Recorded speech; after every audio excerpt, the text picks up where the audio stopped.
Federal government commits to improve efficient energy supply as it concludes sale of Afam power plant. No plans to increase tax as MDS continue to defend budget at the National Assembly. Global food prices rise for 5th consecutive month. And value of stocks around the globe and global decline as investors watch U.S. election results and COVID-19 spreads. The program is Business Express and it's reaching you from Abuja, Nigeria's capital. I am Muplang Dakok.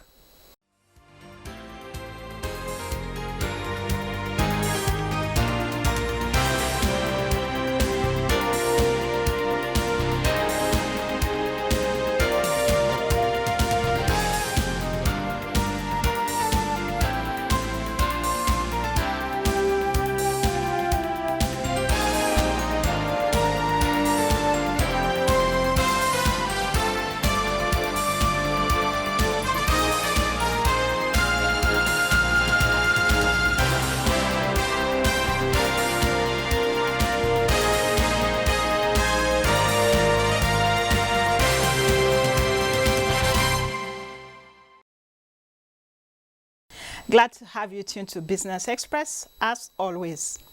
Now, reforming Nigeria's power sector is aimed at providing quality, steady, and self-sustaining service delivery and has recorded a milestone as the federal government this Thursday signed an agreement with Transcorp Consortium, the preferred bidder of Afam power plant, with a bid sum of 105 billion naira. Vice President Yemi Osinbajo at the signing ceremony described the move as a milestone in the continued efforts to accelerate reforms in the power sector. The administration's goal is to eliminate the challenges in the power sector by improving liquidity in the market through a host of measures, including the recently announced National Mass Metering Program and the transition to a service-based tariff. We continue to work on our ease of doing business reforms to drive foreign investment, but our local investors are always the great litmus test for the investment environment, and this transaction is a confirmation of the reform trajectory of the government. The government's genuine commitment to lifting Nigerians out of poverty, the government's genuine commitment to creating jobs for our people, that we contribute our own quota in making that happen. We're very happy that, there is a strong interest, right, by the private sector in the power sector to ensure that we're able to deliver efficient power to the generality of Nigerians at a socially acceptable price. Ministries, departments and agencies have continued to defend their 2021 proposed budget at the National Assembly with a view to closing gaps ahead of the set deadline. Worthy of note is the disclosure by the Minister of Finance, Budget and National Planning, Zainab Ahmed, that there are no plans to increase tax in the short run.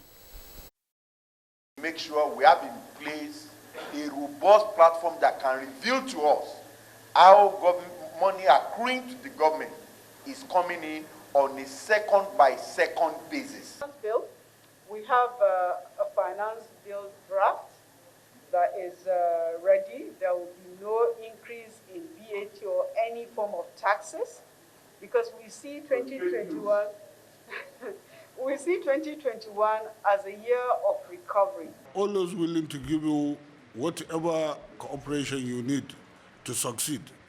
Definitely, we are always on the same page because we realize what you have in your mind is nothing more than Nigeria. Quantum of illicit sums of money stashed abroad for which we are working at close quarters with ICPC and the EFCC as defendable allies, largely to effect recoveries. Our collective intention to move this nation forward can only be achieved when we succeed in developing and implementing a budget framework that adheres to the best practices of effective budget policy. To revamp our existing cultural industry centers in Nigeria, we found out that most of our cultural industry centers in the country today are in very poor shape. They need to be revamped. Some of them need to be rebuilt. Key objectives of the African Continental Free Trade Area is to achieve a single market for goods, services, and free movement of persons, contribute to progressive liberalization of goods, and promote industrial development. For Parliament to effectively perform its representational oversight and legislative duties, parliamentarians of ECOWAS insist on inclusion at the point of decision-making for the different stages of progress on the AFCFTA. Onengie Fineface reports. Members of the ECOWAS Parliament are determined to support governments of member states to ratify results of negotiations in the Africa Continental Free Trade Area. Parliament is also to check the balance of power of the executive, develop benchmark for measuring results, and ensure that objectives of the African Continental Free Trade Area are not in conflict with domestic legislations and trade policies of member states. And it is critical that all countries within our customs union ratify in order to maintain the integrity of the ECOWAS customs union before the start of trading of the AFCFTA by the 1st of January 2021.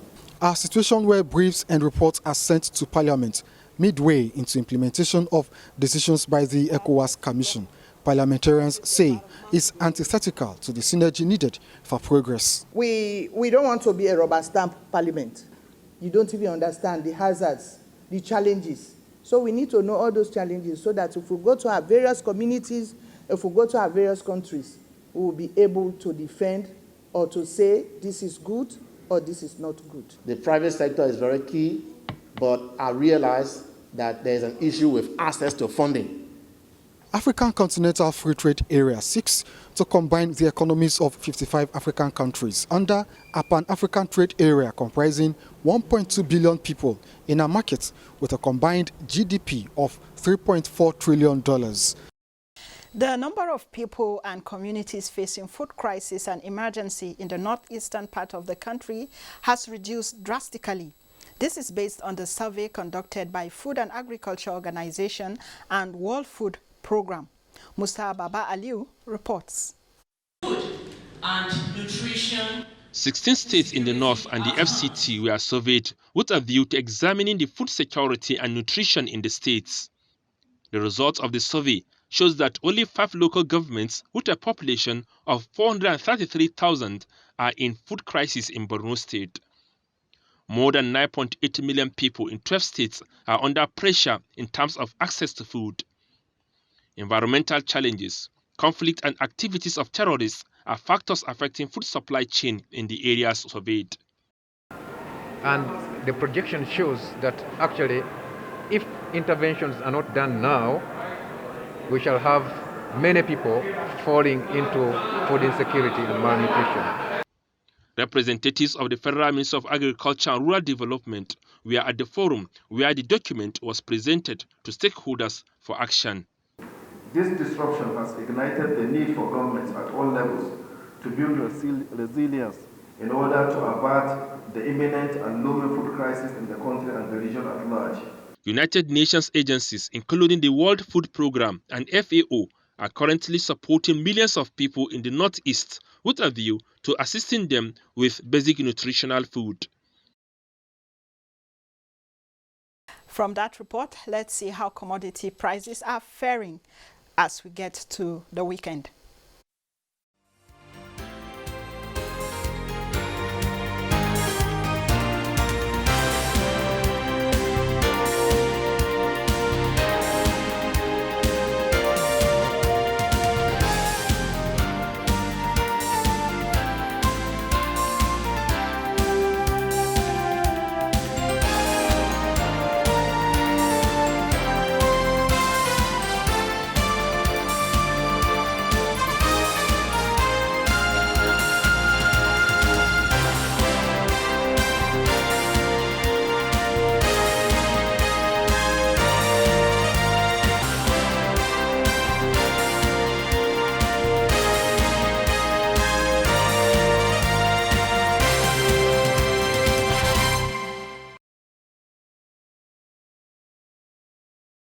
There has been a growing outcry over rising prices of perishables, onions, tomatoes, pepper, but oil is king.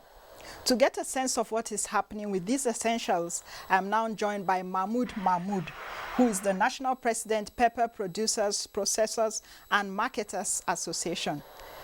Hello, Mr. Mahmoud, you're welcome to Business Express. Hello, ma'am. You're welcome. All right. So we've seen and heard of skyrocketing prices of vegetables and fruits this season. What factors are pushing these prices so high? Sincerely, there are myriad of problems.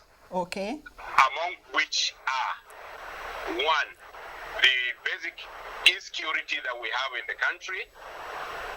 Two, post-COVID influence.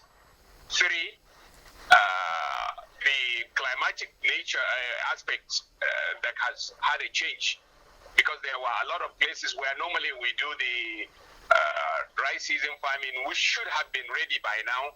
Unfortunately, due to flood, they are still covered by flood water, so they have not receded, so we cannot start working out there. Okay. Then, so many other factors which probably the time will not allow me to give you all of them. Okay, but the situation seems to be worse. Talking about the prices in the southern part of the country, could this be attributable to the recent the crisis in the southern part of the country? Talking about the NSAS protest and what generated into looting and burning of properties. Precisely, I said the issue of the security. Most of the people that are normally in the marketing and what have you are the local people who doesn't even know what is called insurance. So mostly they rely on buying with their resources, taking it there, selling and coming back, then taking the profit they made. With the NSAS situation, they happen to have found themselves in a place whereby all the goods were confiscated, destroyed, and what have you. So many of them do not have even the capital to go back and carry more. Then there is the issue about the security of life and property, which as well has not been done. Up to now, I have not had anybody talking about how are they going to be compensated for the loss they have incurred. Okay. Which is at the same time, if SARS had been bad for the society and they were thinking of compensating those that had been under injured or harmed by the SARS, as well as those that have been. So what's the latest concerning the compensation? What's happening? Nothing. Nobody has even made any presentation as to find out how much have they lost. Who are the people that have lost those things and how can they be compensated? Has your association lodged a formal demand to the federal government as well as other associations like yours? We and the marketers, that we are trying to find a kind of a compendium of who and who have been involved and how much they have been involved. But as far as the government or anybody else, we have not had anybody that has asked of anything in respect of the compensation. Okay, so would you say that we are underproducing in the country? Are we producing enough? I wouldn't say so. We aren't producing enough because it is not only the production that matters. There is the post-production aspect, whereby we have post-production loss, and is great, especially with the perishables. We have about 40 to 50% loss in post-production, which has not been taken care of. We have to start to have warehousing, logistics, and what have you, which I am saying, I know the local farmers or the producers cannot afford to put in the infrastructure for these things.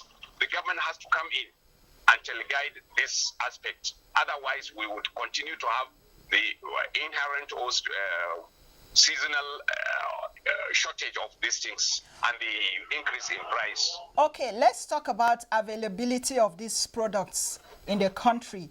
Can you tell us how the availability is, talking about the northern part, the southern part, and so on? And then you can tell us about the pricing too, because I know that 50 kg of a bag of onions, which used to be about 14,000, is now over 100% increase to about 38,000 naira. So how is the situation? How is it in the country?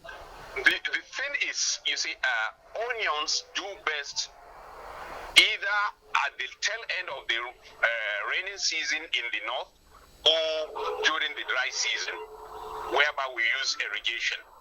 As of now, we have not started to produce from the irrigation, and the one that has been produced during the rainy season had already been exhausted. Obviously, there has to be a shortage in the market. So most of what is coming out of the market is the one that has been warehoused by some people. Okay. So yes. Do you think Nigerians should be concerned over these prices, considering the nutritional importance of these scarce items? Talking about pepper, exactly. tomatoes. That is what I have just said in the previous statement. That government has to come in. We have to start to have infrastructure as far warehousing, the delivery and packaging, and all these things, all the value chain there have to be looked into. Serious effort, government has to put in serious effort in making sure that there is that issue of formal, organized supply and demand issue. Otherwise, we'll continue to have this kind of a jump and what have you. Sometimes there will be the glut and the farmers will lose money, and as of now, the farmers might likely make some money, but at least the consumer is paying dear. Okay, so going by what you have told us so far, as we approach the end of the year, do you see prices likely abating? That's the hike. Do you see it coming down before the year runs out? Probably we still have about 4 weeks to the Xmas period, and probably we will start to have more of the new supply in the market. Maybe it will cool it up. Otherwise, with the high demand during the Ulitude, we may likely have the stability of the price as it is obtained now. Maybe. Okay. Yes, ma'am. The Food and Agriculture Organization says food crisis has reduced in the Northeast. Do you agree with this? And what factors, in your opinion, are responsible for the reduction in the food crisis? Yes, there is. In the sense, you see, we have started with the Zulum government. We are starting to see people going back to their areas. And when they go there, obviously, they don't have nothing but the farming. So they can feed themselves. So they have come out of that market of the IDPs, whereby everything is bought and given to them. So sure, there was some kind of a relief out there, but still more has to be done until we are able to get all of the Lake Chad area, the farming area, free of the bandits and Boko Haram. We would continue to have that kind of a high rise there. All right. Thank you so much, Mahmoud, who is the president, the national president, Pepper Producers, Processors and Marketers, for talking to us on telephone today. Thank you very much, ma'am. I'm grateful. Thank you. All right, moving on. The Nigerian National Petroleum Corporation, NNPC, is to resume oil exploration at the Chad Basin. Correspondent Ismail Musa reports that the Minister of State for Petroleum, Timipre Silva, announced this after a strategic meeting with the Chief of Army Staff, Lieutenant General Tukul Buratai. We have found oil in Gombe, and we believe that there is a lot of oil to be found in the Chad Basin. We have seen a lot of prospects in the Chad Basin, and we want to commence exploration and drilling activities, and that's why we are collaborating with the Nigerian Army to ensure that security is provided for activities to commence very soon. Investors on Thursday lost 6.27 billion naira as prices depreciated into Friday.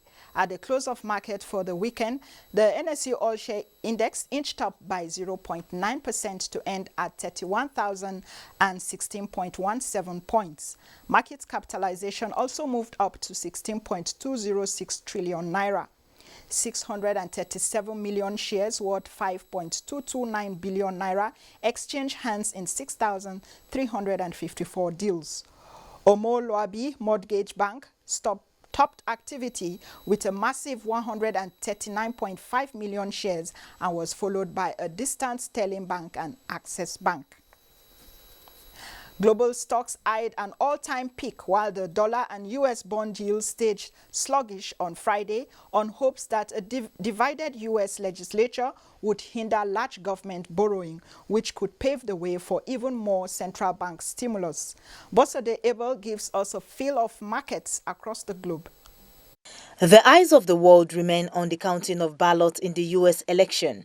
As investors wait patiently, Africa's stocks opened mostly positive, with South Africa's JSE Africa Top 40, Nairobi's All-Share, Tunisia's Tunidex and Namibia's overall index opened bullish, while Ghana's GSE Composite Index depreciated. European markets were mixed Friday as investors await the outcome of the U.S. election and react to rising coronavirus cases and the new restrictions across the continent. Stocks in Asia-Pacific were mixed. Shanghai Composite down 0.24% to 3,312.16. Hang Seng Index slipped 0.07% as of its final hour of trading, while Nikkei closed 0.91% higher at 24,325.23. U.S. stock futures sank early Friday as Wall Street eyed its best week since April, even as the result of the presidential election remained unclear. Futures tied to the Dow Jones Industrial Average implied an opening loss of nearly 200 points, while futures for the S&P 500 and Nasdaq 100 both traded in negative territory. Bosode Abel, Business Express. Let's now take a look at prevailing exchange rates this Friday.